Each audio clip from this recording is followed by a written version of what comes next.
महागाईचा पुन्हा भडका. घरगुती गॅस सिलेंडरच्या दरात 29 रुपयांची वाढ. मुंबईमध्ये सिलेंडरची किंमत 912.50 रुपयांवरून 941.50 रुपयांवर. नवी मुंबई विमानतळावरील कार्यक्रमाचं एकनाथ शिंदेंना निमंत्रणच नाही. शिवरायांच्या पुतळा अनावरण कार्यक्रमाची शिंदेंना कल्पनाही नाही. निमंत्रणावरून महायुतीत पुन्हा वादाची चिन्ह. सुनेत्रा पवारांच्या रिक्त झालेल्या राज्यसभेच्या जागेसाठी छगन भुजबळांच्या हालचाली. निर्णयाचा चेंडू मुख्यमंत्र्यांच्या कोर्टात. तर भुजबळांचं मंत्रिपद पुतण्या समीर भुजबळांना देण्याची मागणी असल्याचीही माहिती.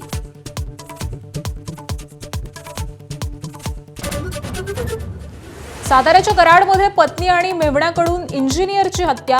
सुपारी देऊन अंगावरती गाडी घालून हत्या केली, पण सीसीटीव्हीमुळे अपघाताचा बनाव उघड.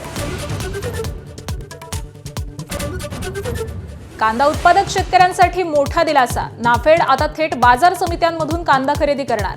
कांद्याला प्रति क्विंटल 1580 रुपयांचा दर. सातारा, अमरावती, जळगाव, परभणी, बुलढाण्यात वादळी वाऱ्यासह पावसाचा तडाखा. अनेक भागात फळबागांचं मोठं नुकसान. तर कोकणात मान्सूनच्या सरी. ओडिशामध्ये कार्यकारी अभियंत्यावर धाड. राज्य दक्षता विभागाकडून 2 कोटी रुपयांची रक्कम जप्त.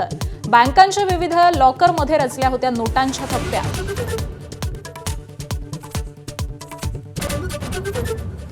ट्रम्प यांच्या कानउघडणीनंतरही इस्रायलचे लेबनॉनवरती हल्ले सुरूच. 150हून अधिक ठिकाणांवर हल्ले.